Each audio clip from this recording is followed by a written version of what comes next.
ওয়াকফ সংশোধনী বিল নিয়ে মোদী সরকার যেটা করছে সেটা শুধু অনৈতিক না, সেটা অসাংবিধানিক, বেআইনি এবং সংখ্যালঘু বিরোধী এবং সর্বোপরি সেটা অমানবিক।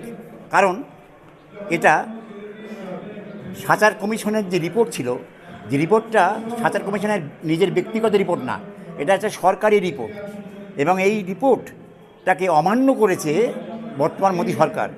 সাচার কমিটি পরিষ্কার বলে দিয়েছে যে এই ওয়াকফ নিয়ে কোনো আইনি হস্তক্ষেপ চলবে না, অর্থাৎ পার্লামেন্টারি যে আইন, সে আইনি হস্তক্ষেপ চলবে না। এটাকে আরও উন্নত করার জন্যে কতগুলো পদক্ষেপ নেওয়া যাবে। তিনি নাম করেছিলেন এটা যে ন্যাশনাল ওয়াকফ কমিশন বোর্ড হোক।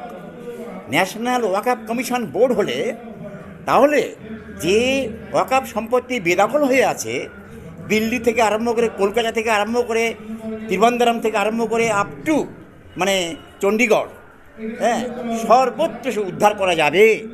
এবং আজকে সংখ্যালঘুরা যে 2.5% মাত্র আয় পায় ওয়াকফ থেকে, সেটা আগামী দিনে হয়ে যাবে 60%, 70%, এবং সংখ্যালঘু সম্প্রদায়ের সমৃদ্ধি এবং বিকাশ বহু গুণে বেড়ে যাবে। সেটা সাচার কমিশন বলেছিল, এবং সেটাকে পুরোপুরি পায়ে মারিয়ে দিয়ে আজকে মোদী সরকার একটা অমানবিক নৃশংস সংশোধনী বিল আনলো, যেটার বিরুদ্ধে বিরোধীরা গর্জে উঠেছে। তাদেরকে অভিনন্দন জানাই। এবং তারা যে দাবি করেছিল জয়েন্ট পার্লামেন্টারি কমিটি জেপিসি, সেটা হয়েছে এবং সেটা চলছে। আশা করি জেপিসির মধ্য দিয়ে এরা দাবি করবে যে এই বিল প্রত্যাহার করা হোক, এবং প্রত্যাহার করা হবে।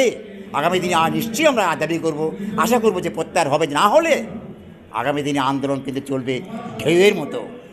পুকুর থেকে নদী, নদী থেকে সাগর, সমুদ্র থেকে সাগর থেকে সমুদ্র, অর্থাৎ সারা দেশ এবং সারা রাজ্যগুলি গর্জে উঠবে ওয়াকফের বিরুদ্ধে। শুধু মুসলিম নয়, হিন্দু ভাই বোনরাও তারা এগিয়ে আসবে আমাদের পাশে। এটাই হচ্ছে কথা। সংক্ষেপে বলি, সংবিধানের যেহেতু আমি বহুদিন ধরে পড়িয়েছি এবং আজও পড়াই, সেটা এইটা যে 13 নম্বর ধারায় পড়া আছে যে কোনো মৌলিক অধিকারকে হরণ করার কোনো ক্ষমতা কোনো সরকারের নেই, কোনো সংস্থার নেই।